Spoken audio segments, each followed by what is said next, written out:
Hello, I'm Father Chris Sines with the Missionary Society of St. Columban, commonly known as the Columban Fathers. I'm from Nebraska and was ordained in the year 2000.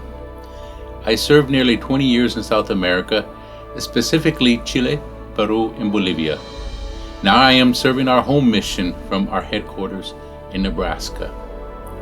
Today, in these difficult and challenging times, I wish to share our mission and speak a message of hope. The Missionary Society of St. Columban was founded by an Irish priest, Edward Galvin, in 1918. Galvin, later to become bishop, had one singular vision: to mission in China.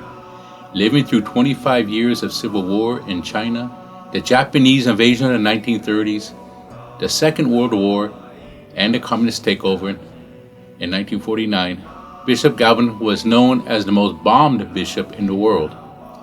In spite of all these difficulties, Galvin felt that the mission of the church would thrive in China by serving the people. His famous quote to newly arrived missionaries was, "You are not here to convert the Chinese, you are here to make yourself available to God." His vision grew and eventually expanded to other countries. Today, Columban priests, a lay missionaries, serve 14 countries in Asia, Latin America, South Pacific, and Europe.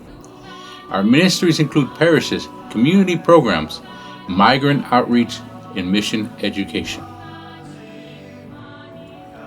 Shortly before his death, Columban Father Aidan McGraw, a contemporary of Bishop Galvin, shared with me his experience of China in the 1930s and 40s.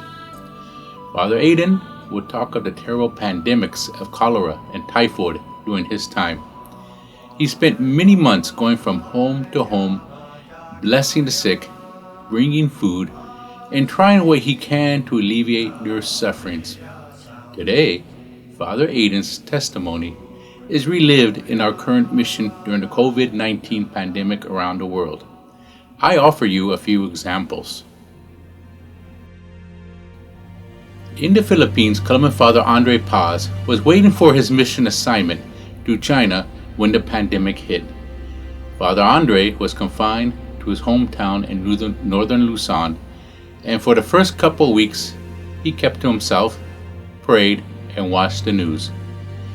Upon seeing the impact of the virus on his people, Father Andre came up with the idea to give bags of groceries to those who were suffering the most, impoverished and displaced workers who are the family breadwinners undergoing 2 weeks of self-isolation. With very little resources, yet trusting in divine providence, Father Andre and his friends requested food supplies from other friends who own rice and grocery stores, with the promise that they would pay them later. Thanks to their consideration and kindness, Father Andre and his friends were soon able to begin packing grocery bags in his family home, taking precautions and following social distance guidelines. His new mission continues. In Lima, Peru, Columban Father Ed O'Connell informs us that Peru still averages 3,500 new cases each day, and there is no sign of a downturn. He mentions how, in 2003, the Columbans formed an NGO called Warmiwasi to accompany families in poverty and children at risk. Addressing one of the main social problems of women working and children left alone, Warmiwasi set up homework and reading clubs so that the children and adolescents have a safe place during the afternoons and receive help with their homework. Now, during the pandemic, the Warmiwasi team works from home, accompanying families by virtual contact, listening to their situations. While maintaining social distancing, Warmiwasi takes books from the reading clubs and distributes them to the children to read at home. They distribute leaflets on the measures to be taken to prevent the spread of COVID-19, hand out short stories, and encourage children to write their own stories. Also, Warmawasi brings medicines to those families infected with COVID-19. Furthermore, in the midst of fear of the virus and the worry of having no income to feed their families, mothers of the homework clubs got together with their neighbors to start communal kitchens. By pooling their resources and giving quotas, they can feed their families and at the same time cut down on costs. The Columbans, through Warmawasi, continue to aid these families.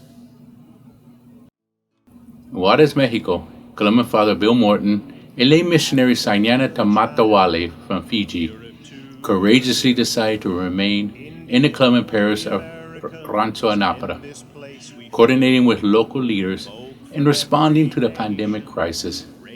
In the parish, the most vulnerable are migrant families who have traveled to the border and now have nowhere to go. Receiving donations from benefactors, Columbans buy food and cleaning materials, distributing them to much needed families while wearing masks and gloves.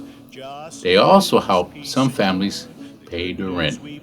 Furthermore, Father Bill has been very active in going from house to house, doing wakes of family deaths due to the virus, sickness, or victims of killings. Their presence brings spiritual, physical, and emotional comfort to affected families. Today, I invite you all, if you believe in our mission and feel called to join, to do so by two ways. First, and the most important, by your prayers. We missionaries often can be in very difficult and dangerous areas and situations. We spend many years away from family, homeland, and our cultures. We need your spiritual support to encourage us in our mission. If there's nothing else you can do for us, your prayers are sufficient. Secondly, you can support us by financial contributions. Your contributions help us to continue our missionary work inspired by Bishop Edward Galvin 100 years ago. Thanks to the generosity of people like you, we have been able to keep Galvin's vision alive. Finally, I am aware some of you are already contributing to the Columban mission. To you all, I say thank you and God bless. Also, I'm aware that some of you are contributing to another missionary organization of the church. And to you, I say, continue to do so. Even though it is not directly to the Columbans, we all serve the same mission. Your contributions to us or another help to keep God's mission alive. God bless you all. And with this, I bid you farewell. Amen.